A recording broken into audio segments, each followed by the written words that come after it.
Surat crime branch police Pandesara police મથકમાં અપહરણના ગુનામાં છેલ્લા 8 વર્ષથી વોન્ટેડ આરોપીને બિહારના પટનાથી ઝડપી પાડી કાયદેસરની કાર્યવાહી હાથ ધરી હતી। આ અંગે ક્રાઇમ બ્રાન્ચ પોલીસ પાસેથી મળતી માહિતી પ્રમાણે ક્રાઇમ બ્રાન્ચ પોલીસે બિહારના પટના દુલ્હિન બજાર પાસેથી આરોપી કુંદન ઉમેશ બિંદની ધરપકડ કરી છે। પકડાયેલ આરોપી વિરુદ્ધ પાંડેસરા પોલીસ મથકમાં 2017માં અપહરણનો ગુનો નોંધાયેલો હતો। આરોપી કુંદન બિંદ વર્ષ 2017ની સાલમાં પાંડેસરા ખાતે રહી મજૂરી કામ કરતો। તે દરમિયાન તેને સગીર વયની કિશોરી સાથે પ્રેમ સંબંધ બાંધી અપહરણ કરી લઈ ગયો હતો।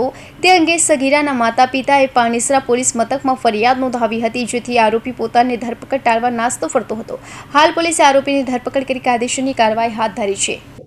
સુરત ક્રાઇમ બ્રાન્ચની ટીમે પાંડેસરા પોલીસ સ્ટેશનમાં છેલ્લા 8 વર્ષથી એટલે કે 2017થી એક મારામારીના જે છરા વડે મારી અને ગંભીર ઈજાઓ પહોંચાડવાના ગુનામાં એક વોન્ટેડ આરોપી હતો કુંદન ઉમેશ બિંદુ, જેને બિહાર પટનાથી સુરત ક્રાઇમ બ્રાન્ચની ટીમે ખૂબ લાંબા સમય બાદ પકડી પાડવામાં આવ્યો છે અને એને આગળની તપાસ માટે પાંડેસરા પોલીસ સ્ટેશનમાં સોંપવામાં આવ્યો છે।